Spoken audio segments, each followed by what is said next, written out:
وقل رب زدني علما. Faedah ilmu. Kalau benerin saya kalau salah ya, kalau dalam masalah dunia pendidikan ini. Siap. Karena Nabi SAW kan pernah juga mengatakan, antum a'lamu bi umuri dunyakum. Kalian itu lebih tahu tentang urusan dunia kalian. Dan urusan dunia ini dia inovatif, dia akan berkembang terus kan begitu. Ada teori-teori yang dulu dipakai, tapi di zaman sekarang nggak bisa dipakai lagi, karena nggak cocok gitu dengan zamannya. Kan. Adapun dalam masalah agama, maka ini tidak bisa, harus kembali kepada Al-Quran dan Sunnah. Harus dikembalikan semuanya kepada Al-Quran dan Sunnah. Dan Allah Subhanahu Wa Taala menyuruh kita, wa in tanaza'tum bi syai'in farudduhu ilallahi wa rasulih. Kalau kalian berselisih tentang satu masalah, dan siapa sih yang nggak pernah berselisih? Apalagi dalam urusan agama, pasti ada perselisihan, kan begitu. Dan Allah katakan, kalau kalian berselisih dalam satu masalah, maka kembalikan kepada Al-Quran dan Sunnah Nabi SAW.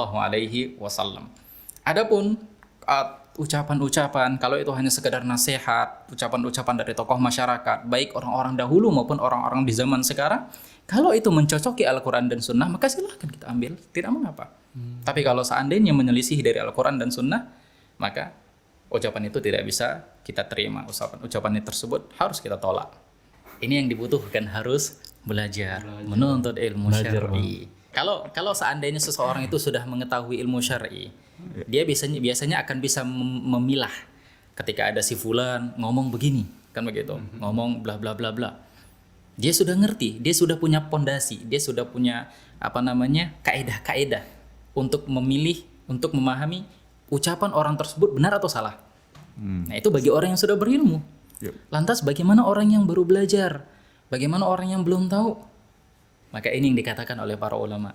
Kalau kalian jumpa dengan si fulan, ketahuilah, kalau kalian jumpa dengan si fulan dan si fulan ini mencintai si fulan, maka ketahuilah dia adalah ahlus sunnah. Artinya apa? Kalau kita belum tahu, kita belum punya ilmu, maka cari teman kita ini. Kita perhatikan teman kita ini siapa? Di mana dia ngaji? Siapa guru-gurunya? Maka itu yang harus kita ketahui.